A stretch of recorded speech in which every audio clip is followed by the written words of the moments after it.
Bueno, entonces, como lo dijo Jorge aquí al inicio de la sesión, mi nombre es Juan Humberto Serna, yo soy profesor asociado, profesor investigador de la Universidad Pontificia Bolivariana en la ciudad de Medellín. Soy físico de profesión y hice mi doctorado en física en la Universidad de Antioquia en el tema de óptica no lineal y espectroscopía ultra rápida. Y actualmente soy el coordinador del grupo de óptica y espectroscopía que hace parte pues de la Escuela de Ingeniería de la universidad. El tema que nos involucra hoy es un tema que está relacionado, es un tema bastante interesante, pero por ser igual de interesante es igual de amplio y está relacionado con conceptos básicos o conceptos fundamentales de óptica no lineal, que finalmente termina siendo una rama de la óptica. La óptica como tal pues es la parte de la física que se encarga de estudiar la luz y sus interacciones.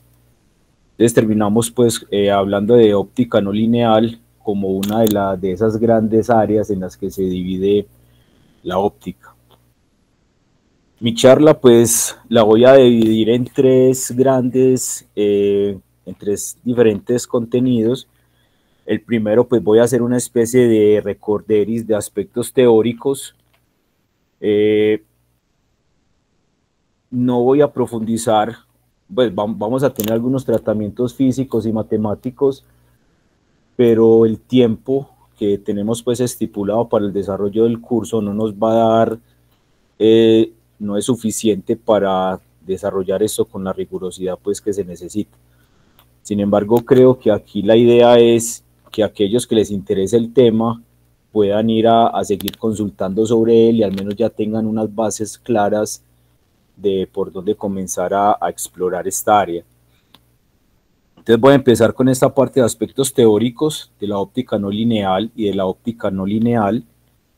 Después voy a hablar dentro de todo este mundo de posibles fenómenos que tenemos de la óptica lineal, me voy a concentrar en efectos ópticos lineales de tercer orden, que también son bastante amplios, y de esos efectos no lineales de tercer orden, me voy a enfocar en uno que está relacionado con las variaciones del índice de refracción en los materiales.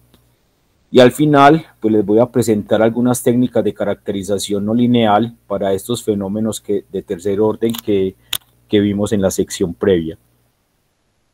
Entonces empecemos. Yo creo que si en alguna parte de la charla, no sé Jorge, cómo las preguntas al final o si puedan hacerlas durante la charla. Como tú quieras. Generalmente los profes permiten las preguntas durante la charla, pero si tú quieres al final, como... No tengo problema, pero como yo aquí no estoy viendo la pantalla, entonces si hay alguna pregunta, pues la pueden hacer, y pueden interrumpir sin ningún problema, ¿listo? Listo, yo te aviso. Igual aquí hay un cosito que es cuando que uno alza la mano y cuando alza la mano vas a escuchar esto. Ok, perfecto. Muchas Listo. gracias. Entonces cuando escuches eso es o que escriben por el chat o porque te están levantando la mano. ¿Listo? Listo. Entonces Vale. vos me vas avisando, ok. Listo, sí señor.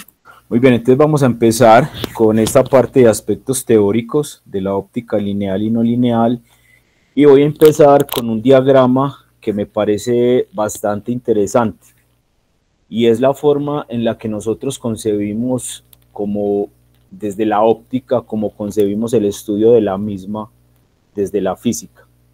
Primero es entender pues que la óptica es una rama de la física que estudia la radiación electromagnética y los procesos de interacción radiación-materia en todos sus niveles. Pero dependiendo de cuál sea la rigurosidad con la que nosotros queramos estudiar ciertos fenómenos, entonces la óptica nos permite como una cierta versatilidad. ¿A qué me refiero? A que, por ejemplo, aquí en este diagrama, que yo lo estoy haciendo o lo estoy mostrando como por círculos inmersos uno en otro, en el círculo más interno está lo que nosotros llamamos la óptica geométrica. En la óptica geométrica lo que nosotros hacemos es tratar de entender la luz viéndola simplemente como un trazado de rayos, ¿sí? Como si fuéramos a describir la luz por medio de líneas que cumplen con la geometría euclidiana. Entonces, cuando esta luz interacciona con algún material, en este caso estamos hablando, por ejemplo, de lentes, estamos hablando de espejos, estamos hablando de algún otro material que lo único que hace es cambiar la dirección de propagación de la luz e incluso cambiar un poco la fase de la misma. Entonces, lo que nosotros vamos a ver es que ese trazado de rayos simplemente va a cambiar su dirección para poder explicar cómo puedo formar, en su caso más sencillo, cómo puedo formar imágenes. Entonces a eso es a lo que nosotros nos referimos como la óptica geométrica, que sería el caso en el que vamos a estar estudiando la óptica desde su parte más básica. Sin embargo, van a aparecer fenómenos en los cuales nosotros no vamos a poder explicar dichos fenómenos utilizando la óptica geométrica. Entonces, ¿qué hacemos? Damos un paso adicional y nos vamos para el campo de la óptica ondulatoria, en el cual yo voy a explicar estos fenómenos, pero con una característica bien interesante. Y es que a pesar de que yo ya voy a considerar campos electromagnéticos, es decir, voy a considerar campos eléctricos y campos magnéticos asociados a ese campo óptico que se está propagando, yo no voy a tener en cuenta su carácter vectorial. O sea que yo aquí estaría haciendo una óptica escalar, y con esta óptica escalar yo puedo explicar fenómenos, por ejemplo, como fenómenos de interferencia, fenómenos de difracción, de dispersión, etcétera, etcétera. Entonces miren que cada vez que me voy alejando, me voy saliendo de este círculo interno, puedo acumular fenómenos que van a ser cada vez más ricos en consecuencias o en aspectos físicos, y que empiezan a darme una información mucho más precisa de lo que yo observo a nivel experimental. Después voy para el caso de la óptica electromagnética, en el cual yo ya realmente necesito considerar esos campos eléctricos, esos campos magnéticos, como cantidades vectoriales. Y ahí es donde nosotros podemos comenzar a trabajar la óptica no lineal. Cuando yo estoy hablando de fenómenos no lineales, cuando estoy hablando, por ejemplo, de propagación de la luz, etcétera, etcétera, yo necesito acudir al carácter vectorial de esos campos electromagnéticos para poder explicar dichos fenómenos. Y en el último caso, en el caso más general, yo voy a poder, empiezo a hablar entonces de óptica cuántica, donde aquí yo ya empiezo a cuantizar el campo electromagnético, y miro a ver cuáles son las consecuencias que se generan por la cuantización misma del campo. Aquí en la óptica electromagnética nosotros no nos preocupamos, es una aproximación semicuántica. Nosotros podemos cuantizar la materia, pero el campo electromagnético lo podemos manejar de forma clásica. Pero aquí en la óptica cuántica ya necesitamos cuantizar tanto la materia como el campo. Entonces, aquí lo interesante es que si yo me voy de afuera hacia adentro, todos los fenómenos internos que aparezcan yo los puedo explicar con la teoría que está superior. Entonces, por ejemplo, con la óptica cuántica, en principio yo podría describir un fenómeno de óptica geométrica. Y con la óptica electromagnética podría explicar fenómenos asociados a la óptica ondulatoria y geométrica, y así sucesivamente. Entonces este esquema me parece bien interesante porque nos permite comenzar a ubicarnos en el campo de estudio en el que nos encontramos. Y aquí, para lo que nosotros vamos a hacer de ahora en adelante, me voy a ubicar en el campo de la óptica electromagnética para poder explicar esos fenómenos no lineales que comienzan a aparecer durante los procesos de interacción radiación-materia. Partiendo entonces de esa hipótesis, yo debo considerar inicialmente que lo que nosotros vamos a analizar, o lo que nosotros vamos a utilizar como fuente de excitación para esos medios que queremos analizar, es un campo óptico que yo lo puedo entender como si fuera una onda electromagnética. Y en esa onda electromagnética por el solo hecho pues de ser una onda, ella debe cumplir una serie de ecuaciones diferenciales, que son ecuaciones que son válidas para cualquier movimiento ondulatorio, no solamente para un movimiento ondulatorio asociado a un campo eléctrico o un campo magnético, sino también cualquier otro movimiento ondulatorio asociado, por ejemplo, a la propagación de una onda sonora o de una onda en una cuerda, etcétera, etcétera, etcétera. Cualquier movimiento que sea ondulatorio debe cumplir una ecuación de onda que tiene esta misma estructura matemática.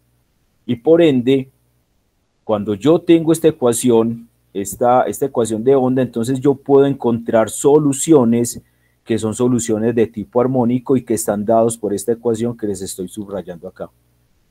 En esta ecuación, entonces yo puedo encontrar que es válida también obviamente para el campo magnético. Sin embargo, voy a hacer la aclaración, yo me voy a concentrar en analizar campos eléctricos, no porque los magnéticos no importen, importan. De hecho, si ustedes ven esta gráfica, siempre que se propague una onda electromagnética tienen que existir los dos campos, tanto el campo eléctrico como el campo magnético, pero si yo hablo en términos de magnitudes, el campo eléctrico para ciertos casos es mucho más, en magnitud es mucho más grande que el campo magnético. Sin embargo, todo lo que yo haga acá tiene que ser, o se tiene que cumplir para el caso magnético.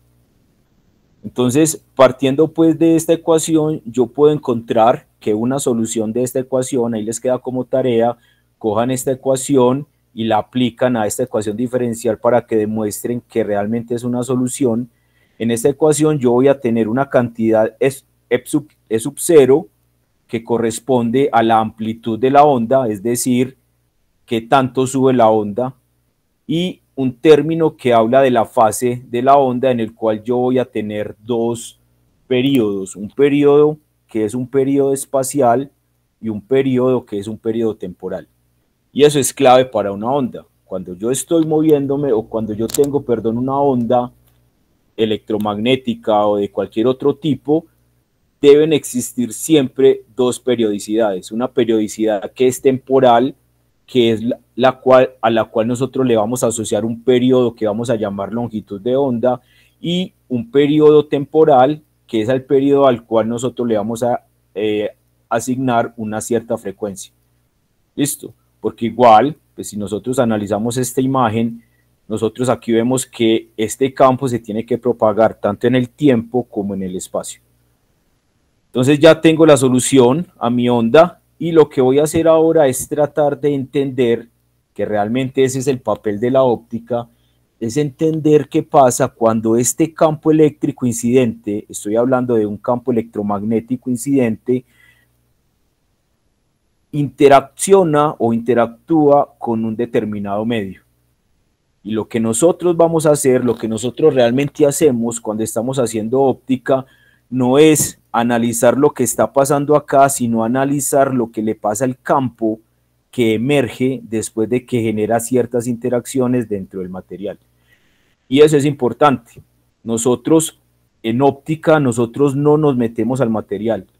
Lo que nosotros hacemos es un papel de detectives. Enviamos una onda electromagnética, esa onda electromagnética es modificada por el material, y esa respuesta o ese campo que sale, ese campo de salida, que es el que tiene la respuesta del sistema, es el que nosotros vamos a analizar. ¿Cuál es nuestro papel como científicos, como investigadores? Tratar de extraer la mayor cantidad de información que aparece en este campo.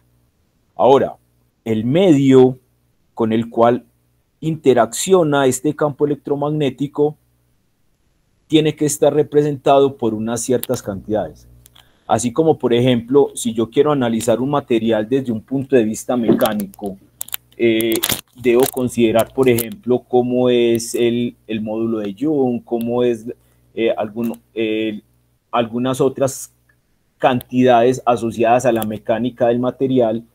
Cuando yo estoy hablando o quiero analizar la respuesta óptica, yo necesito analizar una cantidad que es importante y que se llama el tensor de susceptibilidad eléctrica.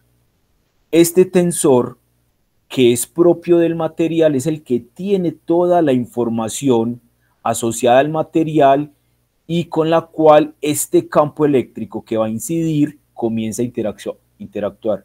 Si yo conozco este tensor y yo conozco cómo es este campo eléctrico, entonces voy a poder predecir qué es lo que está saliendo acá y viceversa.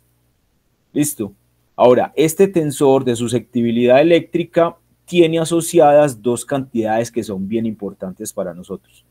Una que se llama constante dieléctrica y otra que se llama el índice de refracción.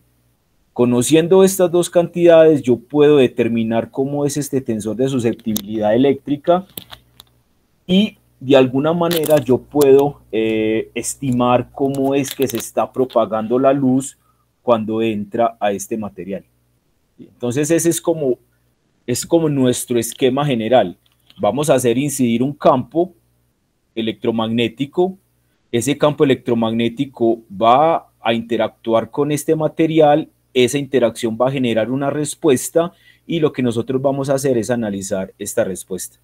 Ahora, dependiendo de cómo sea este campo que está entrando acá, entonces yo puedo obtener diferentes respuestas. Por ejemplo, si yo tengo un campo óptico débil, entonces lo que yo voy a generar dentro de mi material, aquí volvamos a todo lo que conocemos de interacción de un campo eléctrico con un material. Si yo tengo un campo eléctrico externo, lo que yo hago es que genero una polarización eléctrica dentro del medio. Y esa polarización eléctrica no es más que la separación de cargas positivas y negativas, lo que genera aquí adentro un vector que yo llamo vector de polarización. Y ese vector de polarización, cuando yo estoy en el caso en el que este campo eléctrico es débil, este vector de polarización se vuelve una cantidad que es proporcional al campo eléctrico que está incidiendo. Y a este tensor, yo lo llamo tensor de susceptibilidad de primer orden, y esta polarización yo la puedo escribir de esta manera. Recuerden que aquí estos campos tienen dependencia de la frecuencia, o sea que yo puedo analizar este vector de polarización, yo lo puedo analizar o desde un punto de vista de la posición, o puedo hacer una transformada de Fourier y me voy para el espacio de las frecuencias. ¿Dónde es mejor? Eso ya depende de lo que uno esté analizando. Sin embargo, aquí en esta ecuación, en esta integral que aparece, que tenemos acá, hay dos dependencias que son bastante interesantes. Por ejemplo, este vector o este tensor, perdón, de susceptibilidad de primer orden va a depender de esta diferencia de posiciones, que es la que me dice qué tipo de material estoy utilizando, si es un medio homogéneo, si es un medio anisotrópico, isotrópico, etcétera, etcétera. Y, por ejemplo, en casos normales, yo puedo considerar que en un medio homogéneo la respuesta de este material es una respuesta local. Es decir, que estas dos cantidades son aproximadamente iguales. Y se tiene que cumplir además esta condición, que es un principio bien importante en física, que es el principio de causalidad o principio de causa-efecto. ¿Sí? Esto implica que esto tiene que ser menor que cero. Es decir, si yo genero un efecto sobre el sistema, no puede ocurrir primero el efecto y después la causa. Eso debe tener pues como un determinado orden. Y en este caso estamos entonces en el campo de la óptica lineal. Aquí todo lo que sea lineal, cuando tenemos campos eléctricos débiles, entonces yo lo puedo analizar desde este punto de vista, pero aquí voy a tener entonces que este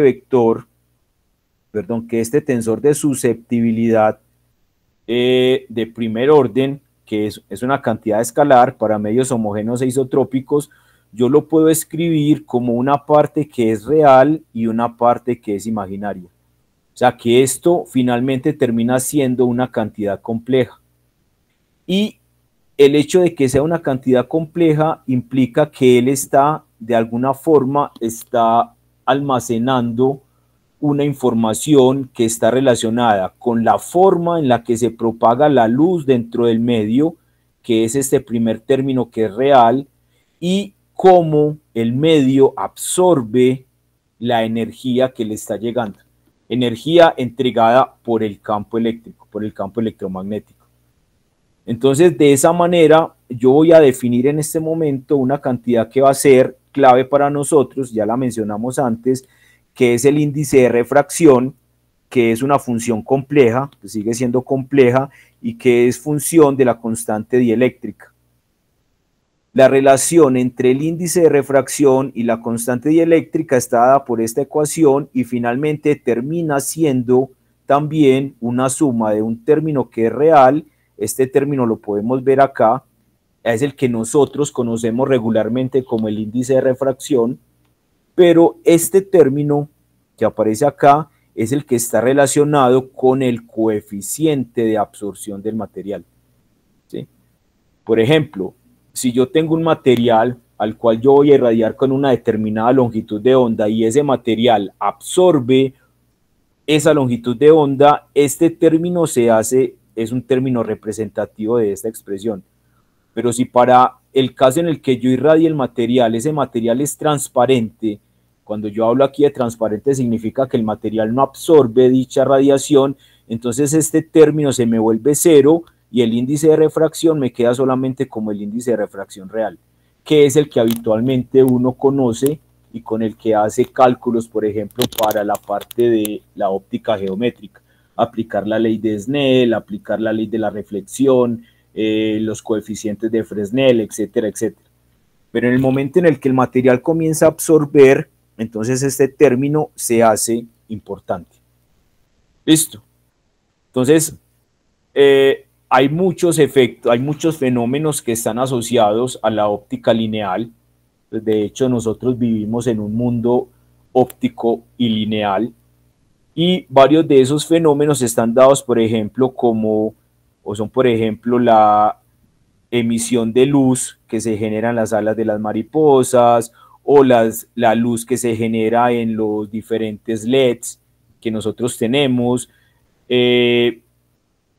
Hay fenómenos, por ejemplo, fenómenos ópticos que nosotros podemos utilizar en las cámaras para determinar, aquí por ejemplo en esta imagen es bien interesante porque aquí nosotros utilizamos la luz que le llega a una cámara fotográfica para saber cómo es o cómo es la salud de este ecosistema, si es un ecosistema enfermo, si es un ecosistema sano.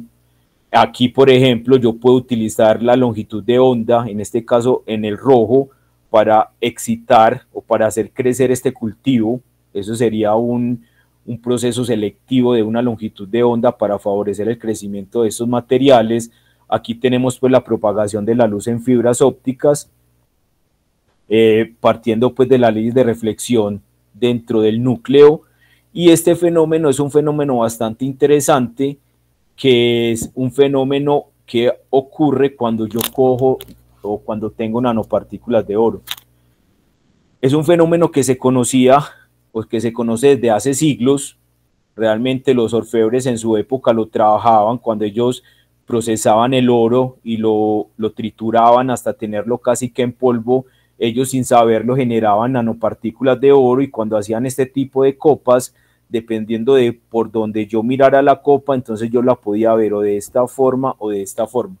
Y aquí lo que nosotros estamos haciendo es entrar en el campo de la plasmónica, que de alguna forma está relacionado también con la óptica lineal. Esto es una aplicación que las quise traer aquí a colación porque es algo que estamos trabajando en este momento en la universidad.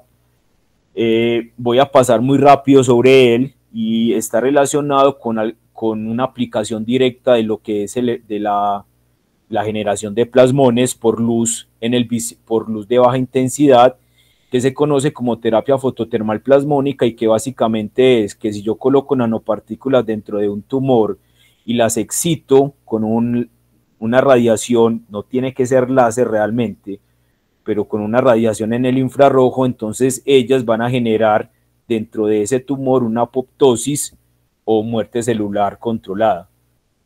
Esto es lo que nosotros conocemos como terapia fototermal plasmónica. Lo que pasa aquí es que al generar el plasmón, un plasmón es una una oscilación colectiva de los electrones que se encuentran en la banda de conducción de un metal, en este caso el oro, y esa oscilación colectiva por efecto Joule comienza a calentar la superficie de la nanopartícula y ese calor se transmite a la célula.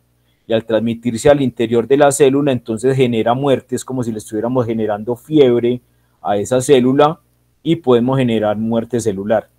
Esto pues es un dispositivo que nosotros utilizamos para eso. Aquí son las nanoestructuras que se utilizan. Esta sería la respuesta de esta nanoestructura cuando yo lo excito con un láser infrarrojo. Esta es la generación del calor y aquí tenemos el resultado, por ejemplo, de lo que ocurre cuando yo irradio células cancerígenas de estómago con esta terapia. Entonces aquí podemos ver, por ejemplo, que después de irradiar esto es un esferoide de células gástricas.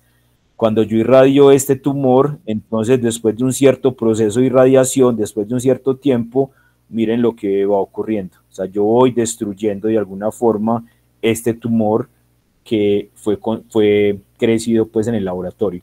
Entonces es una aplicación muy rápida que les quería mostrar de cómo la óptica y la interacción de la óptica con la materia, que en este caso son las nanopartículas, son beneficiosas para muchos campos del conocimiento, de la ingeniería, de la medicina, etcétera, etcétera.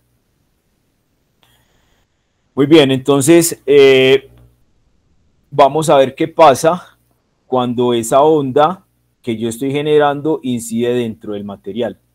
Entonces aquí lo que yo tengo son las famosas ecuaciones de Maxwell, son las ecuaciones que me permiten encontrar las ecuaciones de onda, pero aquí las tengo en medios materiales. Yo las puedo, antes de que ella incida sobre el material, entonces yo puedo tener unas ecuaciones de Maxwell del campo eléctrico y del campo magnético propagándose en el vacío, pero aquí cuando aparece este vector D, que es un vector de desplazamiento, y este vector H, que es un vector de campo magnético, entonces yo ya estoy dentro del material.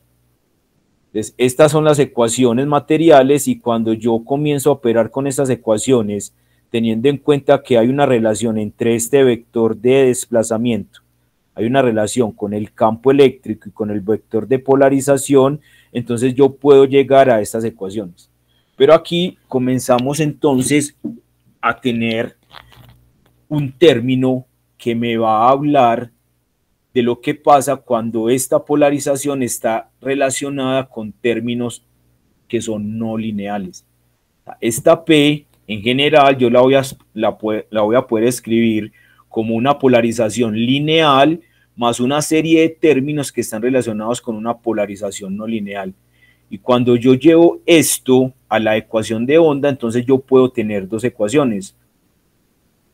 La ecuación de onda lineal, miren que aquí la polarización P estaría relacionada con esta P sub 1 y P1, P1, y esta ecuación es la ecuación óptica, ecuación de onda, perdón, no lineal. Miren que aquí ya el término fuente es una polarización no lineal. Y este es el caso entonces que nos va a ocupar a nosotros en este momento.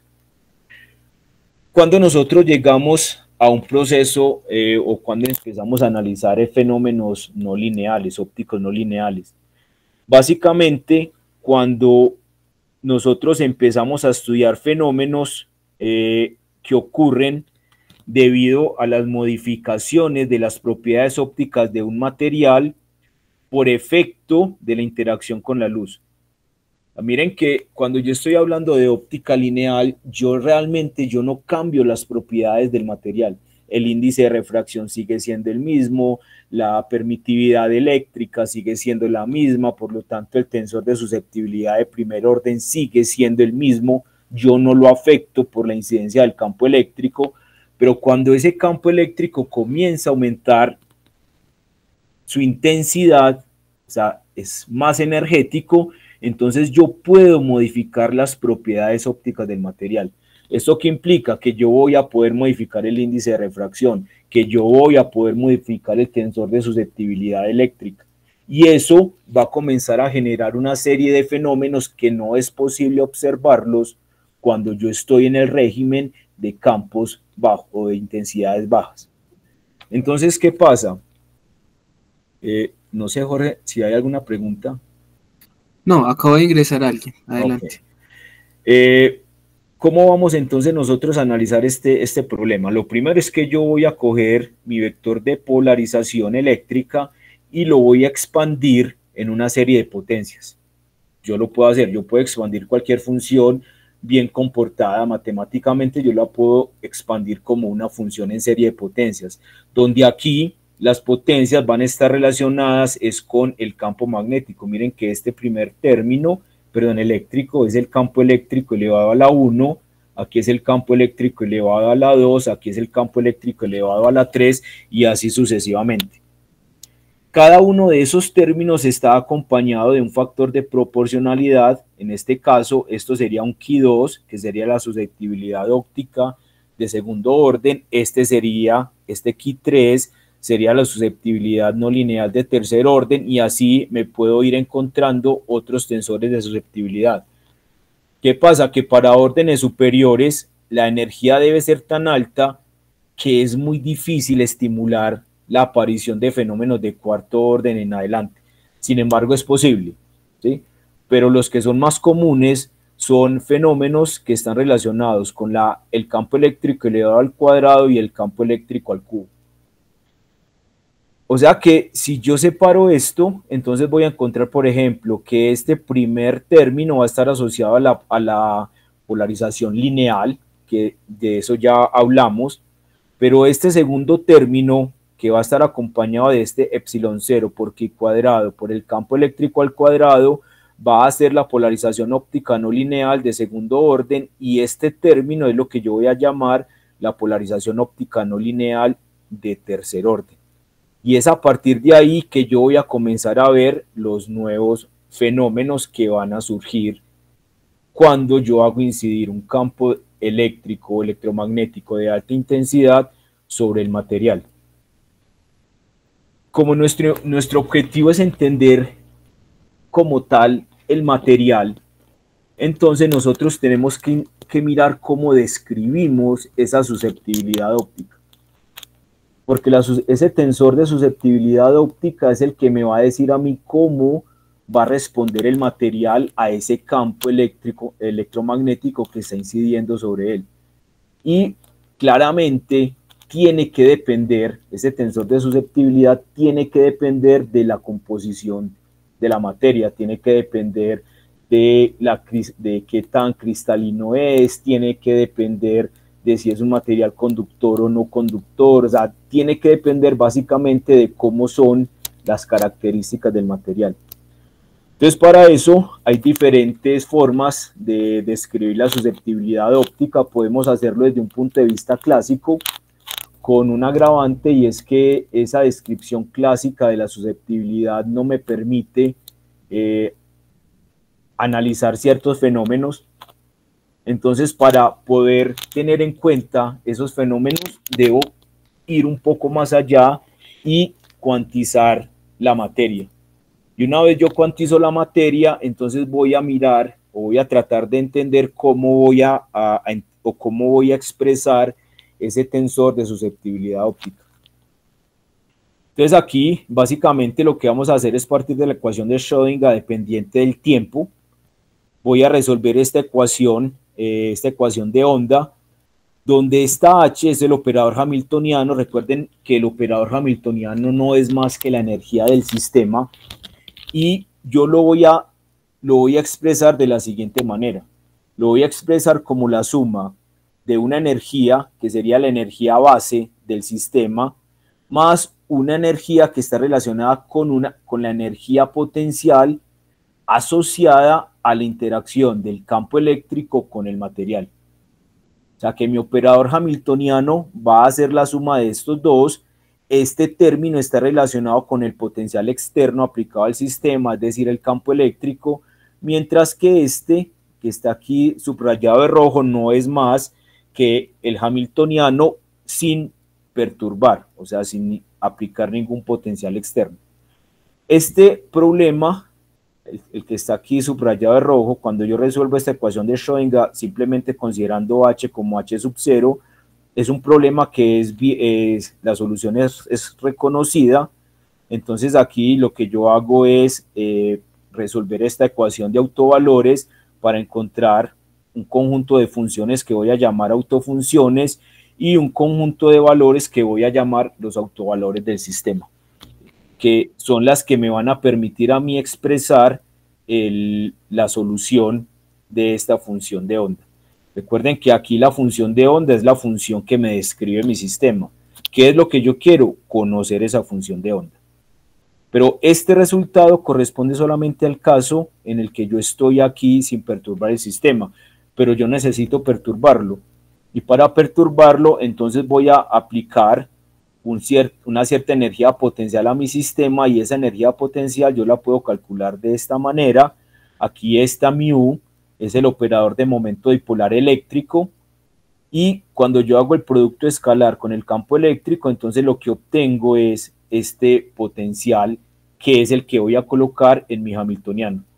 Y cuando coloco este potencial en mi hamiltoniano, entonces yo voy a aplicar una teoría que se conoce como teoría de perturbaciones, y en el cual yo voy a expandir este vector, este operador de energía potencial, lo voy a expandir en términos de unas cantidades lambdas que se llaman multiplicadores de Lagrange. Entonces, cuando yo hago esta expansión, mi función de onda, que es la que quiero encontrar finalmente, toma esta forma, y lo que yo voy a hacer es comenzar a analizar o a resolver este problema partiendo del caso más básico en el cual este lambda se hace cero.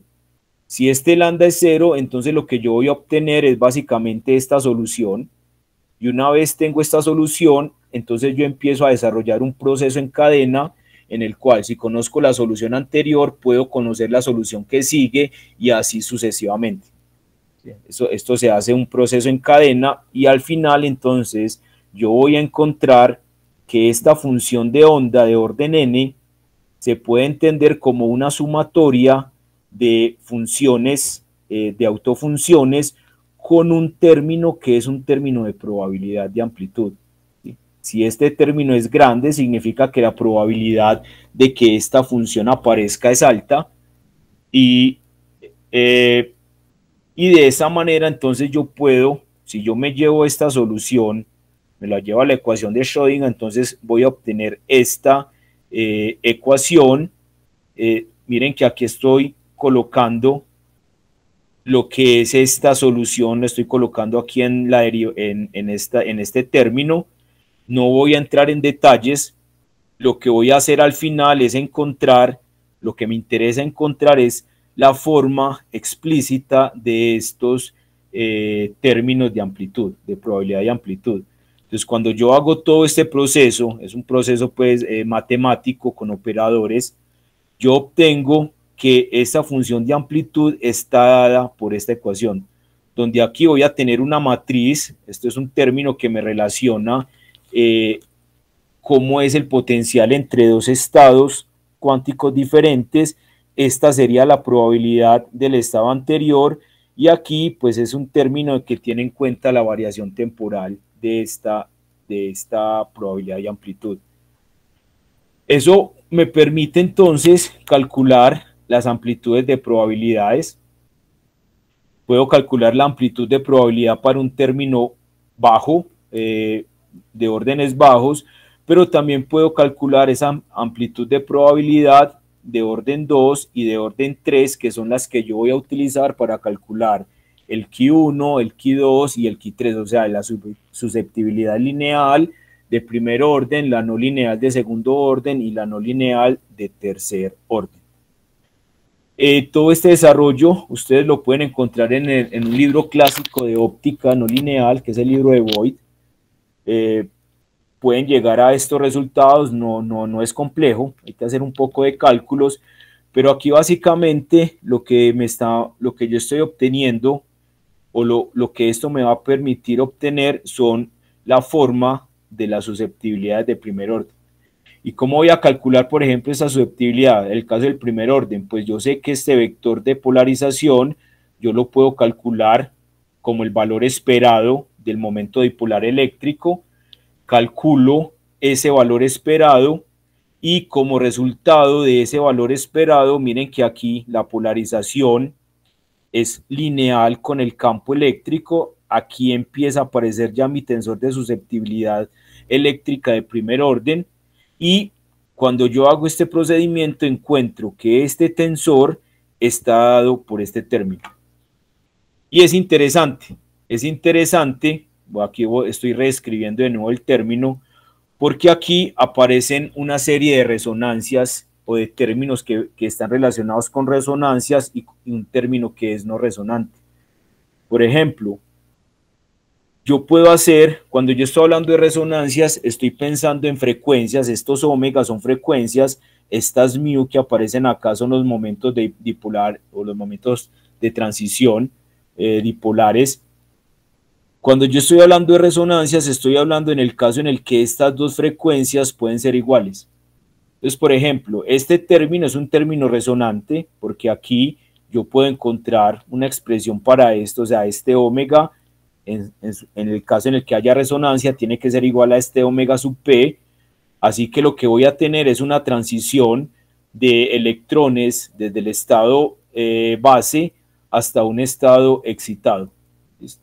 Y aquí voy a tener un término que no es resonante. Miren que esto finalmente nunca va a ser resonante. Yo no lo puedo igualar. Este término nunca va a poder ser igual a este. Entonces ahí lo que yo obtengo son términos que son no resonantes. Para el caso de la susceptibilidad de segundo orden, no voy a entrar en detalles, pero sí es importante obtener que la susceptibilidad óptica no lineal de segundo orden está dado por este término, donde esta P son las permutaciones de las frecuencias del campo. Miren que aquí esta susceptibilidad depende de varias frecuencias. Depende de una frecuencia P, depende de una frecuencia Q y depende de una frecuencia que es la suma de estas dos frecuencias. Cada una de esas frecuencias puede generar un efecto de segundo orden diferente. Y esta permutación lo que me habla es de que coja todas estas frecuencias y comience a permutarlas para poder encontrar los diferentes términos. Por ejemplo, para este caso, entonces yo voy a tener aquí un término resonante. Este término resonante yo lo estoy bosquejando de esta manera.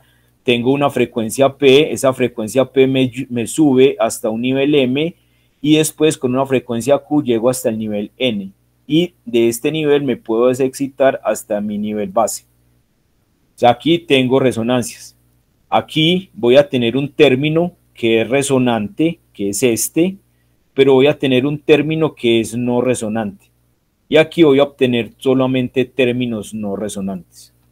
Y lo mismo va a pasar para el tensor de susceptibilidad de tercer orden. Aquí obviamente voy a tener más términos.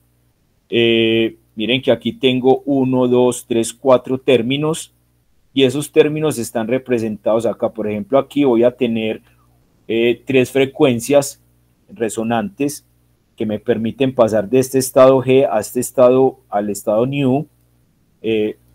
Lo puedo interpretar, por ejemplo, como un tercer armónico, una generación de tercer armónico, y aquí voy a tener 2 términos que son resonantes, uno antirresonante, aquí 2 antirresonantes y uno resonante, y aquí todos son antirresonantes. Entonces eso es más o menos lo que nosotros vamos a ver dentro de un material cuando comenzamos a analizar esas susceptibilidades ópticas no lineales. Ahora, hay muchos procesos ópticos interesantes. Realmente, a hablar de cada uno de estos procesos que estoy mostrando acá es casi que una sesión de trabajo. Entonces, yo no me voy a detener en estos, me voy a detener en los que me interesan. Pero, por ejemplo, algunos procesos de segundo orden no lineales están la generación de segundo armónico, la suma y diferencia de frecuencias y las oscilaciones ópticas paramétricas. El más representativo es el de la generación de segundo armónico y creo que lo podemos entender de la siguiente forma. No sé, de pronto ustedes, dentro de lo que han estudiado, si de pronto han visto algún curso de ondas, se han dado cuenta o de pronto se acuerden que cuando uno está analizando ondas estacionarias en una cuerda, uno puede generar armónicos de esa cuerda. De hecho, pues cuando uno está tocando guitarra, uno puede generar armónicos cuando yo toco la cuerda. Entonces voy a tener un armónico que una frecuencia que es la frecuencia fundamental, y a partir de esa frecuencia fundamental yo voy a poder encontrar otras frecuencias que son las que yo llamo las frecuencias, voy a tener una fundamental y las otras van a ser un número entero de veces la frecuencia, esa frecuencia fundamental. Entonces voy a tener el primer armónico, el segundo armónico, etcétera, etcétera. Eso es fácil hacerlo cuando yo tengo una cuerda, porque realmente la energía que se necesita no es una energía muy alta. Pero cuando yo quiero generar un efecto de esos en un material, no es tan fácil. Para yo generar un segundo armónico de una onda en un material, miren que un segundo armónico significa que yo incido una longitud, una frecuencia sobre el material, y ese material lo que hace es que me duplica la frecuencia, y si sabemos que las frecuencias están asociadas con longitudes de onda, entre comillas, colores. Entonces, por ejemplo, si yo incido sobre un material con un láser infrarrojo o con un láser rojo, supongamos que tengo un láser de 630 nanómetros y genero un segundo armónico, entonces él me va a llevar a tener una longitud de onda, o cuando sale del material voy a ver un haz azul, doble la frecuencia, ¿sí? Entonces estos fenómenos de generación de segundo y de tercer armónico son interesantes porque me permiten obtener nuevas frecuencias a partir de una frecuencia fundamental que es la que está incidiendo sobre el material. Procesos no lineales de tercer orden, también hay varios. Aquí estoy colocando algunos. Está la generación de tercer armónico y la variación del índice de refracción y absorción multifotónica, que son los que a mí me van a interesar en el resto de la charla. Bueno, ya voy a pasar rápido por acá. Esto es información general. Esta tabla la pueden encontrar en el libro de Sutherland, Handbook of Nonlinear Optics. Aquí simplemente coloqué una imagen de la gran cantidad de materiales que nosotros podemos utilizar para generar, por ejemplo, efectos de segundo orden. Hay uno muy conocido para nosotros, que son los cristales de BBO, de borato de barium, que son muy utilizados, o que los estamos utilizando en este momento, por ejemplo, para generar entrelazamiento cuántico, ¿sí? Y, por ejemplo, para el caso del BBO, lo que nosotros tenemos es que entro con una longitud de onda, en este caso estoy entrando con un infrarrojo de 1064, y lo que yo observo aquí a la salida es una longitud de onda en el verde, o sea, en 532 nanómetros. Estos materiales, para que puedan generar este tipo de radiación, para que sea eficiente realmente, tienen que ocurrir dentro de ellos algo que nosotros llamamos el casamiento de fase o phase matching, y en el cual las ondas que se propagan dentro del material tienen que ser coherentes. Si hay algún desfase entre ellas, entonces la eficiencia de la generación de este segundo armónico va a comenzar a disminuir, lo que va a ocasionar pérdidas de energía grandes, y es lo que uno no quiere. Pero cuando yo hago un phase matching adecuado, entonces voy a poder tener una generación de segundo armónico, incluso de tercer armónico, porque con este cristal también puedo generar tercer armónico. Piensen en el tercer armónico como que aquí estoy ingresando con luz roja y lo que estoy obteniendo aquí es un láser azul. Sí, estoy dividiendo esta longitud de onda en tres, o sea, estoy triplicando la frecuencia, y aquí voy a ver un láser azul. Listo, entonces eso es como aspectos muy básicos de lo que nosotros tenemos de la parte no lineal. Lo importante aquí es que para yo generar efectos no lineales, dependo de cómo es la intensidad del campo electromagnético que incide sobre el material. Importante, no es tanto la energía, sino la densidad de fotones por unidad de área. Si yo tengo una densidad de fotones por unidad de área grande, yo puedo generar efectos no lineales. Por eso es tan fácil generar efectos no lineales con un láser pulsado y no lo es con un láser continuo. Para utilizar un láser continuo y generar efectos no lineales necesito bastante potencia. Pero si tengo un láser pulsado, el hecho pues de que yo esté encapsulando la energía en pulsos de los nanosegundos, de los picos, de los femtosegundos, cuando esos pulsos inciden sobre el material se libera toda esa energía y es más fácil generar esos efectos no lineales. Juan, yo tengo una pregunta. Sí, dime. Es que en las sesiones anteriores se ha Sí, hablado mucho de estados de luz coherentes. sí. Entonces, tú podrías darnos como, y tú sabes que generalmente en óptica y en óptica cuántica se habla mucho de estados coherentes, pero pues hay diferentes tipos de coherencias. Tú podrías decirnos, hablarnos un poco sobre cuando hablabas de los betaborato de bario, ¿a qué te refieres con que necesitas que para el phase matching que sean estados de luz coherente? A ver, la coherencia en general, pues cuando uno la ve desde la entiende desde la óptica clásica, yo la puedo ver como qué tan, si yo estoy parado en un frente de onda, cómo son los campos eléctricos que conforman ese frente de onda. Entonces, si yo tengo, por ejemplo, un campo que es incoherente y yo observo el frente de onda de la luz que llega hacia mí, lo que yo hago es, si yo me paro en un punto, si yo me empiezo a parar en puntos de ese frente de onda, lo que yo voy a hacer, lo que yo veo es que los campos eléctricos están oscilando de forma aleatoria. No hay ninguna regla de oscilación entre ellos. ¿Qué es lo más común, por ejemplo, cuando yo tengo una fuente natural? Un bombillo incandescente, una lámpara. Esos son fuentes que son no coherentes. Pero cuando yo tengo una fuente de luz en la cual en el frente de onda yo observo que todos los campos están oscilando de la misma manera, ahí lo que yo obtengo es una fuente coherente.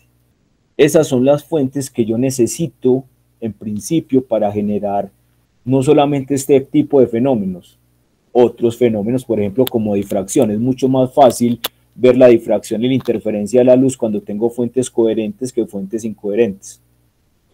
Entonces, básicamente la coherencia se basa o está relacionada es con la forma en la que esos campos electromagnéticos que viajan en el frente de onda están oscilando. Si yo parto el frente de onda de manera espacial. Sí. Perfecto, muchas gracias, Juan. Ok. Muy bien, entonces, dentro de todos estos efectos ópticos no lineales de tercer orden, yo me quiero concentrar en uno, y es uno que está relacionado con el índice de refracción no lineal. ¿Por qué? Porque esto tiene demasiadas aplicaciones. Cuando yo puedo variar el índice de refracción de un material, yo puedo hacer, por ejemplo, amplificadores ópticos, yo puedo hacer, por ejemplo, bueno, tengo puedo generar bastantes dispositivos para aplicaciones fotónicas. Entonces, este es un caso bastante interesante. Y de hecho, pues vamos a partir de algo que nosotros ya habíamos definido, y es que el índice de refracción tiene una componente que es real y una parte que es imaginaria. Esta está relacionada con el índice de refracción normal y esta está relacionada con la absorción. Entonces, cuando yo tengo un campo óptico intenso y este es mi material que tiene un determinado índice de refracción, este campo óptico puede variar este índice de refracción original. Entonces miren que aquí esta n sería el índice de refracción final, este n sub 0 sería el índice de refracción normal del material, pero cuando este campo intenso incide sobre el material, lo que hago es le adiciono un término que está relacionado con una variación de este n sub 0. Y esa variación o ese cambio en el índice de refracción es una función de la intensidad del material. Ahora, dependiendo del tipo de medio que yo tenga, yo puedo tener medios ópticos Kerr o medios no Kerr. Recuerden que esto está relacionado con cómo cambia el índice de refracción. Pues estos medios Kerr son aquellos medios en los cuales yo aplico un campo eléctrico externo y solamente por aplicar ese campo eléctrico entonces cambia el índice de refracción del material. Para estos medios yo puedo decir que el cambio en el índice de refracción es proporcional a la intensidad del material. Y ese factor de proporcionalidad es lo que yo llamo el índice de refracción no lineal y es lo que nosotros queremos medir durante los procesos experimentales para determinar cómo es este cambio o esta dependencia del índice de refracción. Y en otros medios que no son Kerr, este índice de refracción puede cambiar de manera lineal con la intensidad, pero estos no son tan comunes. Yo me voy a concentrar más en estos que aparecen acá. Miren que cada vez me voy puntualizando más en fenómenos, porque si yo me pongo a hablar de todo lo que hay, pues llega mañana y todavía no hemos terminado. Entonces, en términos de polarización no lineal, los efectos o los cambios en el índice de refracción son efectos de tercer orden. Es decir, el vector de polarización no lineal está asociado con un tensor de susceptibilidad de tercer orden. Y ese vector, ese tensor, perdón, obviamente, como esto es polarización no lineal de tercer orden, es cómo cambia este campo eléctrico. Recuerden que esto es al cubo. Y voy a tener entonces que la polarización total del material va a tener una componente lineal más una componente que no es lineal. Este 3 que aparece acá está relacionado con la degeneración, es un término de degeneración, y está relacionado es con si el material es isotrópico, es homogéneo, etcétera, etcétera. O sea que aquí nosotros vamos a tener, miren que aquí yo estoy separando esto como un campo al cuadrado multiplicado por un campo eléctrico lineal. Si yo saco factor común, acá este término, entonces voy a obtener que esta susceptibilidad óptica efectiva va a ser la suma de esta lineal más este término que depende del campo eléctrico al cuadrado.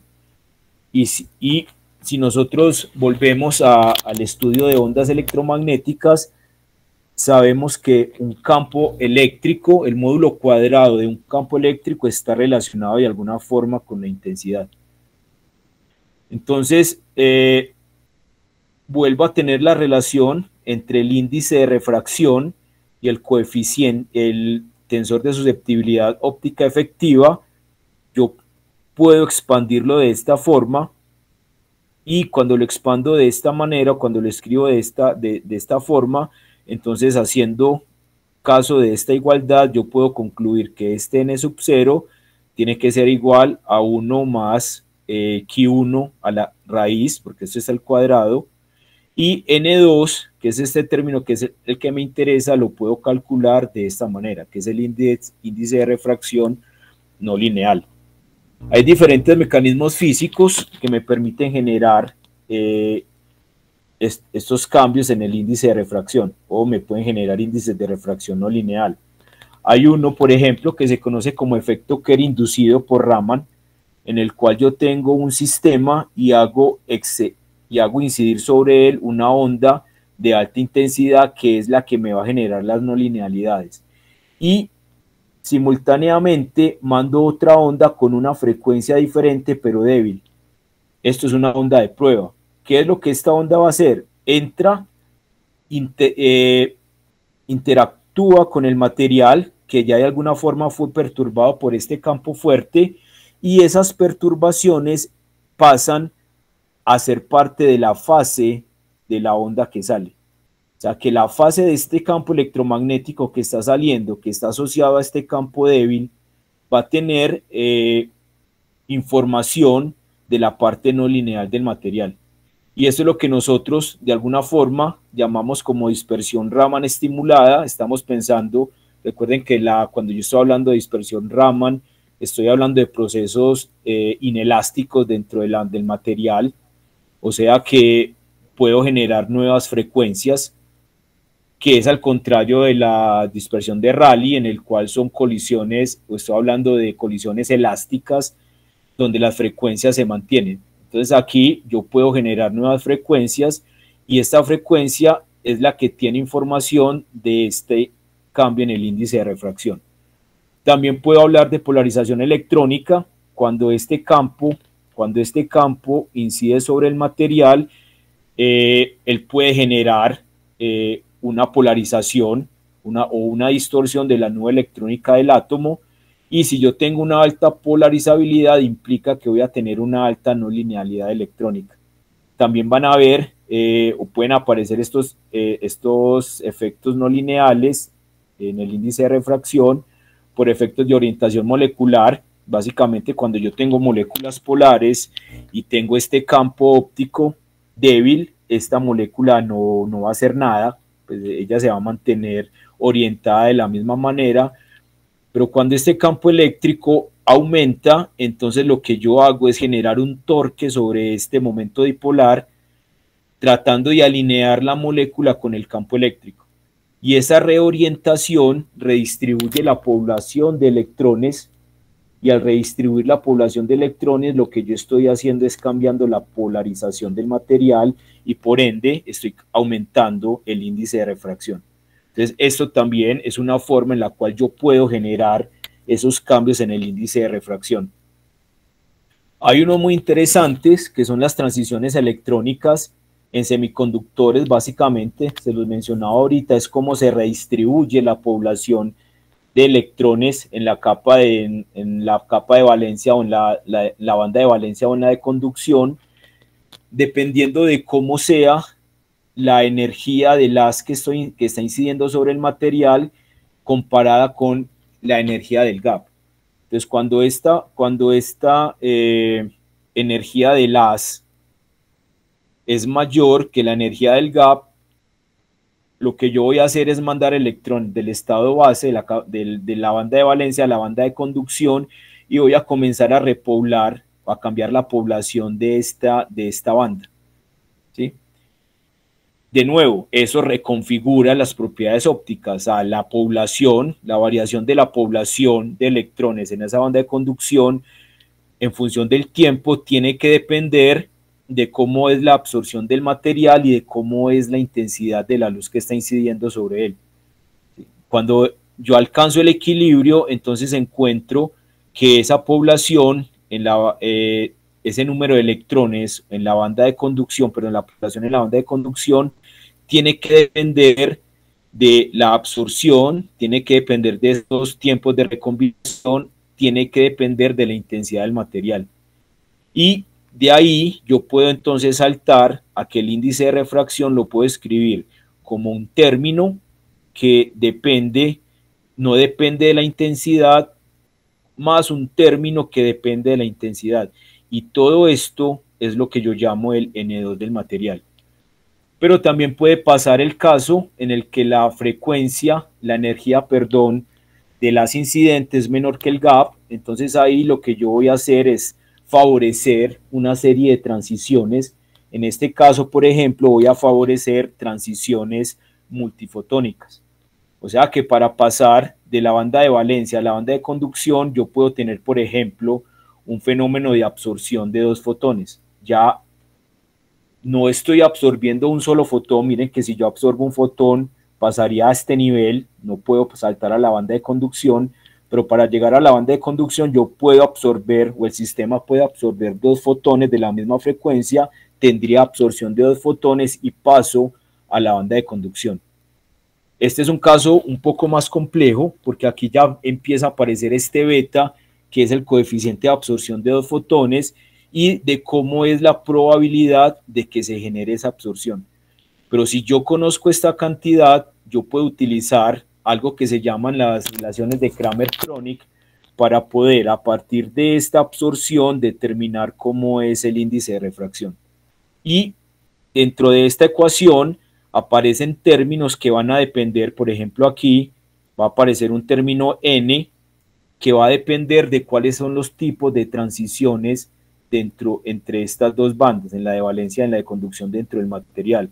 Entonces yo puedo tener transiciones permitidas, y en ese caso entonces yo voy a tener que n va a ser igual a 0 para considerar ese caso, o puedo tener el caso de una transición permitida prohibida o de prohibidas prohibidas. Y dependiendo de eso, entonces esta función f va a tomar diferentes formas, y este coeficiente de absorción de dos fotones va a variar dependiendo del tipo de transición. Ahora, todos estos fenómenos todos estos posibles mecanismos para poder generar efectos no lineales de tercer orden desembocan en diferentes fenómenos físicos, como cuáles: el efecto queróptico, el mezclado de cuatro ondas, el acople de dos haces, tubing coupling, o la biestabilidad óptica. Uno muy importante, vuelvo a concentrarme en uno de ellos, que es el autoenfoque, modulación de fase no lineal, solitones, etcétera, etcétera. Y para nosotros poder medir estos fenómenos, entonces tenemos que hacer uso de unas técnicas de caracterización. Por ejemplo, el mezclado de cuatro ondas degenerado me permite medir el índice de refracción. Es una técnica, tiene sus pro y sus contra, siendo la contra el hecho de que es una técnica bastante compleja experimentalmente. O sea, la alineación aquí es bastante compleja. Además que depende mucho de cómo es la intensidad del medio. Con esta comenzamos nosotros a medir esos índices de refracción no lineal. Aparecen otras, por ejemplo, como el efecto queróptico o los métodos interferométricos, que están también muy asociados a este mezclado de cuatro ondas, el acople de haces. Pero hay dos técnicas en las cuales yo me voy a concentrar, que son la técnica de Z-scan y la técnica de F-scan, ¿sí? Que son técnicas que en principio no necesitan tanta alineación y que pueden permitir la determinación del N2 y la absorción del coeficiente de absorción de dos fotones de una manera fácil. Bueno, fácil, creo que relativamente fácil, pues, dentro de términos experimentales. Entonces, ¿cuáles son esas técnicas? O primero, ¿cuál es el fenómeno físico con el cual nosotros vamos a estar involucrados? Ese fenómeno físico es el autoenfoque, y este autoenfoque lo voy a poder medir con estas dos técnicas. ¿Qué es el autoenfoque? El autoenfoque es lo que le pasa a este haz cuando incide sobre un material que tiene una susceptibilidad de tercer orden. Cuando este haz es intenso, entonces, de nuevo, interacciona con el material, y la respuesta o el campo eléctrico que emerge contiene toda la información de este material desde un punto de vista óptico. Y esta es la fase que nosotros queremos analizar. Pero dentro de este material, lo que es el fenómeno de autoenfoque significa que al cambiar el índice de refracción, este material se me convierte en una lente. ¿Qué es lo que hace normalmente una lente? Lo que hace una lente es que coge la luz y la converge a un punto, o sea, la enfoca, o la diverge, o sea, desenfoca. O sea, yo puedo tener lentes convergentes, lentes divergentes. Cuando yo cambio el índice de refracción de este material por efecto de este campo, lo que yo voy a obtener es o que la luz converge, este campo que está incidiendo, incide sobre el material y él converge al interior del material. Ese caso tendríamos un índice de refracción no lineal negativo. O el otro caso es cuando la luz, en lugar de enfocarse, se desenfoca, y eso es lo que nosotros llamamos autodesenfoque. ¿Qué ocurre cuando N2 es mayor que 0? Bueno, aquí hay un error. ¿Listo?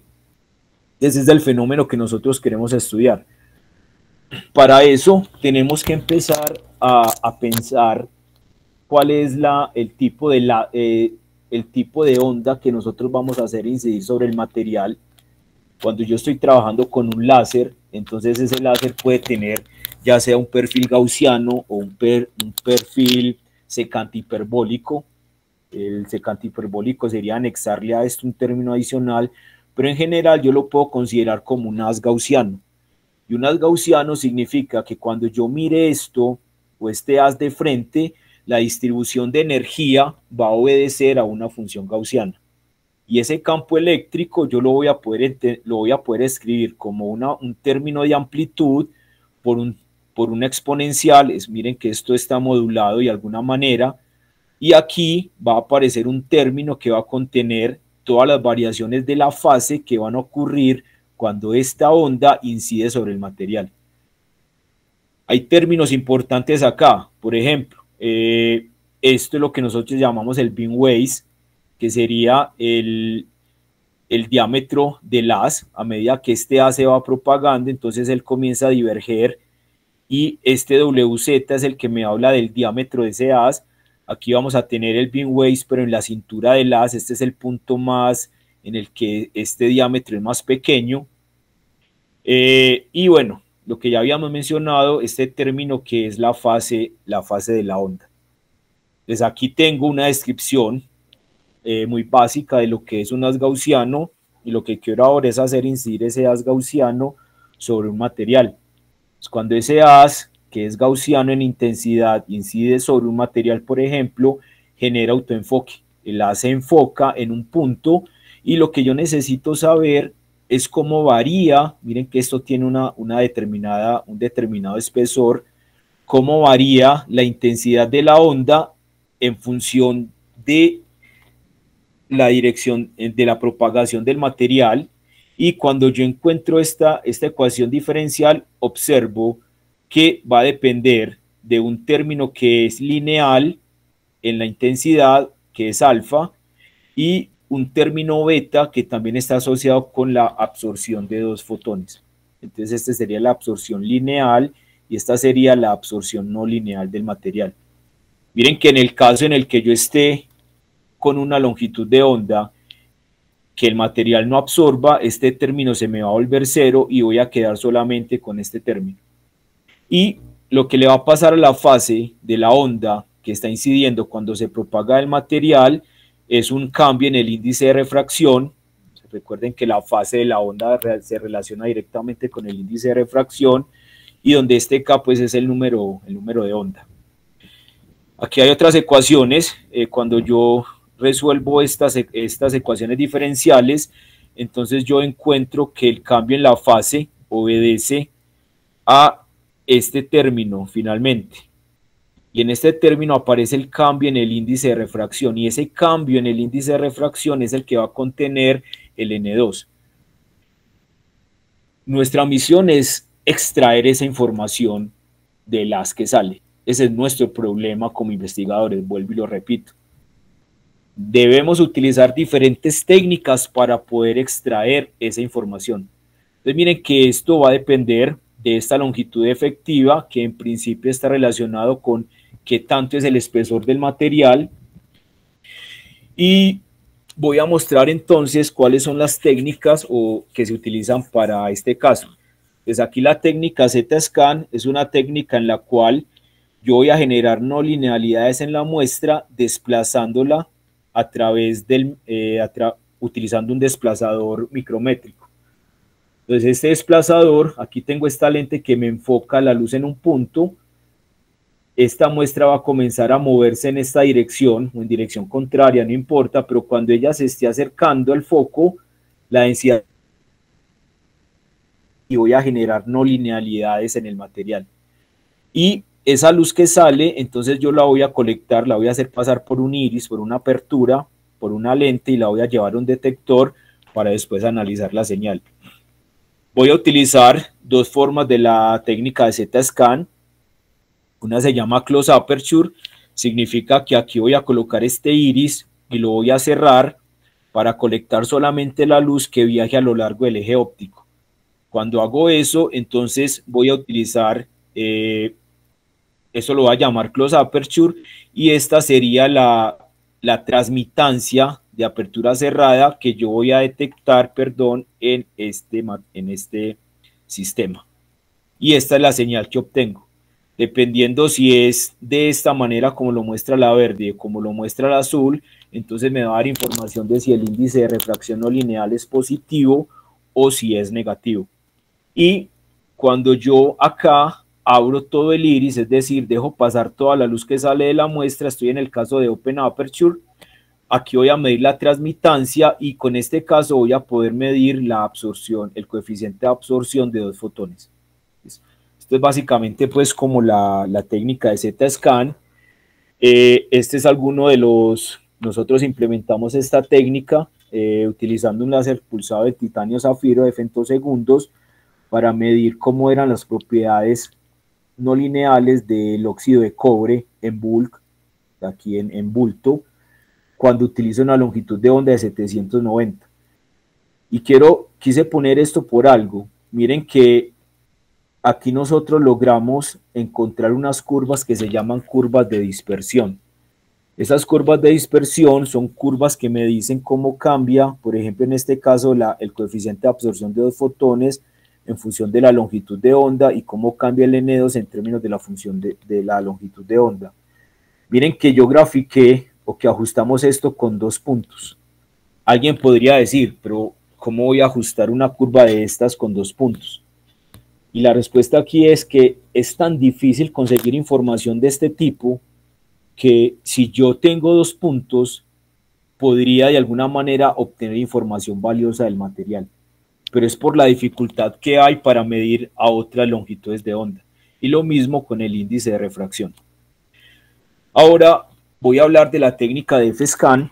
La técnica de F-Scan fue una técnica que desarrollamos nosotros en el, pues que lo hice durante mi estancia doctoral. Desafortunadamente, bueno, o afortunadamente, a la par con nosotros estuvieron trabajando unos investigadores franceses. Desarrollamos la misma técnica en el mismo tiempo. Ellos lograron publicar antes, entonces los créditos se los llevan, pero nosotros hemos desarrollado bastante esta técnica, y es una técnica que es una hija de Z-Scan, pero que tiene una variación importante, y es esto que aparece acá. Miren que en Z-Scan lo que nosotros tenemos es un desplazador. Estos desplazadores son costosos, estamos hablando de desplazadores que pueden estar del orden de los $10.000 en su época, pues cuando estábamos trabajando. Lo que hicimos fue cambiar y utilizar una lente que es una lente que me permite cambiar el foco en función de una corriente que yo le aplico. Es una lente que es variable electrónicamente, el foco varía electrónicamente. Si yo caracterizo bien esta lente, básicamente lo que voy a obtener es una serie de puntos focales. Entonces, en lugar de mover la muestra, lo que yo voy a hacer es dejar la muestra quieta y comenzar a cambiar los focos hasta que alguno de esos focos con la muestra y ahí la densidad de fotones aumente y pueda generar los efectos no lineales. Tiene bastantes ventajas.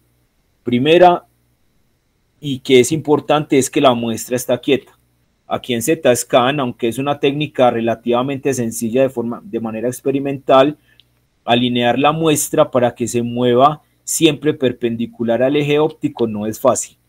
Mientras que acá la muestra está quieta. Y como está quieta, entonces permite, además de una fácil alineación, permite que yo pueda generar perturbaciones externas a la muestra. Por ejemplo, puedo generar campos eléctricos, puedo generar campos magnéticos, porque la muestra está quieta, cambiar la temperatura sin necesidad de tener el problema del movimiento de la muestra, etcétera, etcétera. Y eso nos abre pues bastantes posibilidades para analizar lo que pasa acá. Este es el esquema general. Tenemos un sistema de adquisición de datos, tenemos una esfera integradora que es la que recibe la señal. Esta lente trabaja más o menos de esta manera. Cuando yo tengo una baja intensidad, una baja corriente, perdón, entonces la curvatura esto se vuelve casi plano, o sea que ella enfoca en el infinito, pero a medida que empiezo a aplicar una corriente, la curvatura de la lente cambia y el foco se va acercando más a la lente. Estas son las señales que nosotros obtenemos, por ejemplo, para esto lo llamamos transmisión de F-Scan. Esto es para bueno, en principio esto es simulado. Esta sería la función de transmitancia que estamos detectando aquí en este detector. Esto es cuando hacemos close aperture, o sea que cierro el iris. Esta es la señal que se obtiene. Miren que aquí tiene varias diferencias con la anterior, y es que aquí hay una línea verde que es una línea base, y todas las figuras o los datos van a comenzar a graficarse simétricos a esa línea. Esto sería el caso, este es el caso en el que no hay absorción lineal, no lineal, absorción multifotónica. Estas son medidas que nosotros hicimos sobre unas en bulk de cristales de sulfuro de cadmio a 790 nanómetros. Aquí lo hicimos para un zinc selenite también a 790 nanómetros. Y aquí utilizamos el mismo cristal de óxido de cobre para determinar a 1064 cómo sería el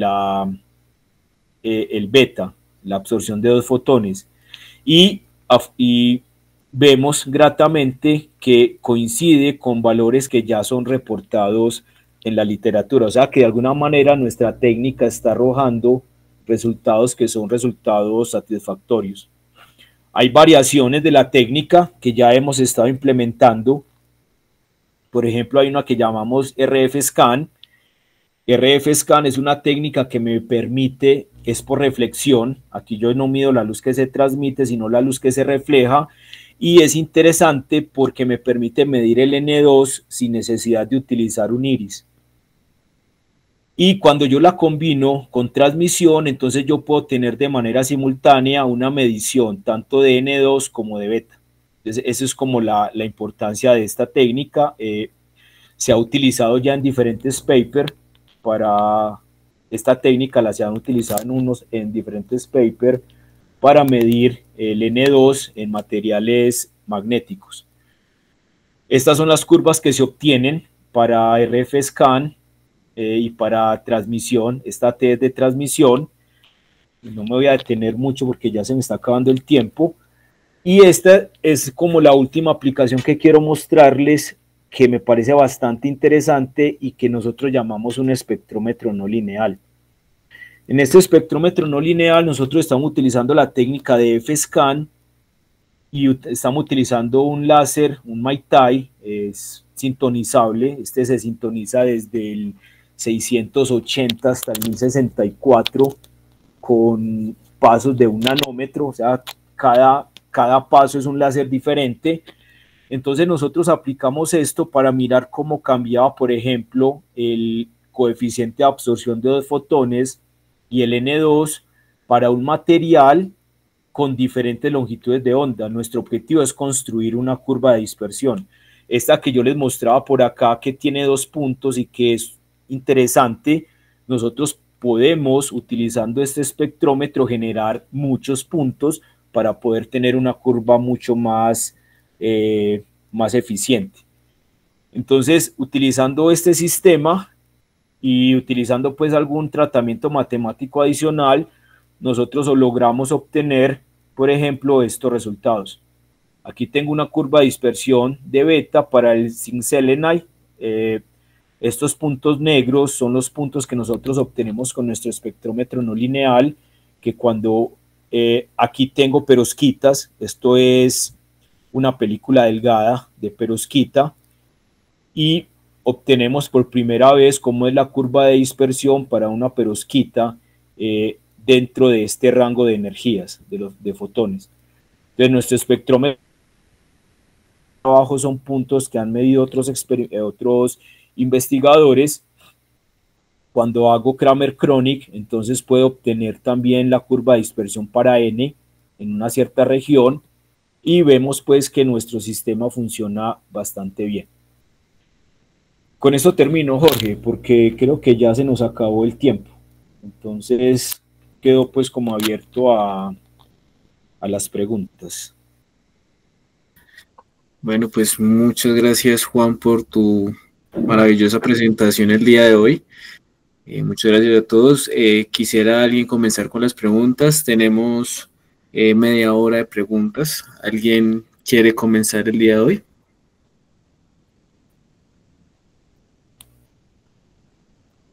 Bueno, mientras las personas van pensando sus preguntas, yo tengo una. Bueno, realmente son dos.